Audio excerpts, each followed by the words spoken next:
Hi everyone! So today I decided to make a video on how to survive the heat wave, which is very appropriate in Madrid because we have a day with a few days or even 2 weeks with 42 degrees, more or less, around 40 degrees Celsius, which is not really great because it's above your body temperature and you just feel like a little weird and awkward and overheated, of course. So the good thing is there are some things that you can do. There are some things that I've tested and tried, and of course I'm not a native here, so I'm sure there are many Spanish people that can tell me even more tips. So please write them in the comments below, or if you live in a place that's super warm, please help us all and write some comments with your tips. But there's some kind of yoga tips that I want to share with you that really helped me in the last 3 years that I've been living here. So first of all, I didn't really feel comfortable. Still, I don't feel super comfortable, but I felt really uncomfortable the first year and the second year as well when I was living here and it was summer and it was just extreme. This is my 4th summer and I noticed a shift last year, and that was actually because I accepted the heat. The first year I was just getting really frustrated with it. You probably recognize that when you are in a warm place. You get frustrated, you get like angry, or you get really tired and you get really sluggish and you don't want to do anything anymore. So there are usually 2 ways that people respond to heat. I'm the angry, frustrated one, and maybe you are the tired, sluggish feeling one. So just notice what your body does when it's getting really warm, and then you can adjust a little bit with some easy tips. So I've got 5 tips for you. The first one is the hardest maybe, which is accept the heat. So the thing is that we cannot really change the weather. The only thing we can do, actually the sun just went away, you cannot really change the weather, but you can change how you deal with it. So the first step you have to take is to try to accept that this is the reality. And it might sound really easy and you're like, yeah, it's not that bad, but if you're really in a very warm day and you want to get things done and they just don't go well, you just kind of don't accept it. For example, you think, oh, I want to do all these things, why is it so warm? You know, we continuously say, why is it so warm? And if you keep on saying that, I mean, you don't get an answer. It's just because it's summer and it's in a warm place. You just live in a country where it's warm, or maybe it's climate change, we don't know. So you don't really want to hang on to that it is warm and that you want to push that away. It won't change it. You might almost feel a little bit claustrophobic, but it won't change it. So the first step is to accept that it's really warm, and that acceptance is already going to relax your body and cool your body a little bit down, because what happens when you get frustrated, you get even more warm. So try to relax just into the moment. I will also make a nice little meditation video for you that I will post soon, and it will be about dealing with the heat and accepting the moment. So that's the first step. The second step is in your yoga practice and also in daily life, if you can, do a little bit less. Sometimes we have the tendency, especially when it's warm or when you have already a little fire in your body, we have the tendency to do 120%. What would actually be great for your body and your mind is to do 80% or less. So let's say 60 to 80% effort. So if we look at our yoga practice, and I see this when it's hot, I see people, the ones that are getting angry and frustrated, that already have a lot of fire in them, they want to do even more chaturangas than they've already done in every other day. So that is actually not really great because it will heat your body up, and you want to avoid poses that heat your body. I will get back to that in step 3. So what you want to try is just do a little bit less. You don't have to suddenly skip all the chaturangas because that will make you even more frustrated, I assure you. But you can do, instead of 15 chaturangas, you can do, for example, 8 or 9.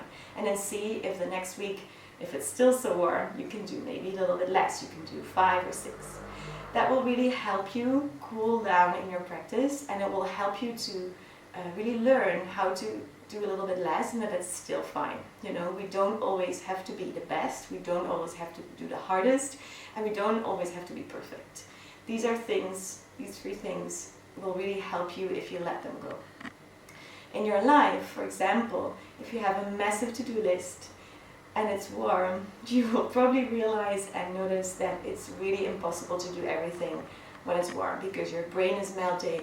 Sometimes I just feel almost literally my brain is melting, so if I don't make sense today, I'm sorry. It's the heat, it's not me.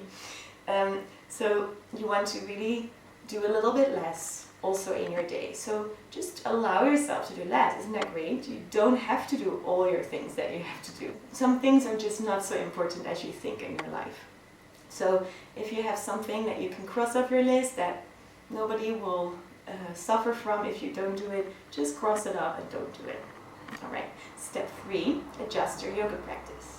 Talked about it a little bit in step 2, but try in your yoga practice to really allow yourself to relax a little bit more. So our spring yoga practice was really about building heat, because that is the earth and water time when we feel maybe a little bit sluggish after the winter. We need to build our heat, but now that heat is in our bodies and outside. So what you want to do is not add more fire. Don't add more arm balances. Don't add more crazy inversions or chaturangas for that matter. Try to do everything a little bit more fluid. Try to do everything with a little bit more patience, which is hard when it's warm. And try to do everything just to enjoy it.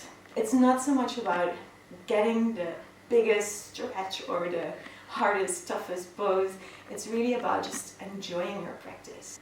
If you already have a lot of fire in your body, then you want to actually always do more. And you always, you're there for the competition. So maybe you're even competing with someone next to you or with yourself. So just notice those things in your practice. You don't have to punish yourself for it. It's natural. But try to do everything with just a little bit of joy. If you fall, laugh about it. If it doesn't work, your arm balance, just don't do it. Just skip it, fall on the ground, and just forget about it. So for many people, I know this will sound very crazy because they're almost addicted to chaturanga and arm balances, and I hear this all the time. People want more inversions, more arm balances. And I think that is great in spring, but it's not a great practice in summer. In summer, when it's hot like this, just do a little bit less. A few poses that will really help you are hip openers, nice sideways stretches and openings, open twists, so not like really close twist, but more of an open twist where you also reach the heart up to the sky, gentle back bending, but no like super extreme back bending, and everything in a fluid way. So nothing holding too long unless it's a really relaxing pose, but if it's a stronger pose, do it in a fluid way. So get a little bit less rigid and a little bit more fluid. Step 4 is do everything in a little bit more of a water or flowing way. We already talked about it in your practice. You can do things with a little bit more fluidity, but also in your day. You can flow a little bit more through your day instead of trying to hold on to everything in your day. So what that would look like, for example, is instead of getting all your things done the way you want to do them, getting things done in a way that they just happen. So if something happens that is out of your control, then that is how the day flows. Try to go with it and see what beautiful things come out of it. Sometimes we can't control things, and it's actually good because, you know, nice things come out of it. So try to flow through your day. Try to imagine that your day is a flow, that this already helps you to relax a little bit. So your day would be like a river. It takes you to places. Of course, you control a bit. You're like on your raft or your boat and you're controlling where you're going. But the river in itself has a stream. So you just go with the stream. This might relax you a little bit and give you a little bit more peace of mind. You don't have to always be perfect. That's basically the whole message. Step number 5 is go out into nature. This is, I think, the most important thing when it's warm. It's the most important thing when you have a lot of fire in your body and when the fire is outside really high as well. This is one of the things that has helped me most, because just looking at green really calms you down. My acupuncturist always says that it gets your bad radiation out of your body. So for many reasons, it's great to be outside. Of course, a little bit of fresh air. If you don't have a beautiful park next door, just look at your plant or make a little walk. There's always a tree nearby. You know, sometimes we don't even see them in the city. There's always trees, or maybe a little bit of grass. Just look at the grass, maybe even sit on the grass. And a walk is a great exercise for in summer, because it's not like a run. It won't heat you up, but you will still burn off some extra energy that you might have from the sun. Of course, you get energy from the sun. So walking is great. It's great for all seasons, but especially in summer when you want to take it a little bit easier. And just don't do it for the sake of exercise, but do it for the sake of just enjoying it, being outside, getting balanced again. If your day was very extreme and dynamic, if you were very overheated, then it's super nice to relax with a walk in the evening. So these were my 5 steps. I hope they help you. They certainly help me. And like I said, if you have more things, more tips to add, then please write them in the comments below.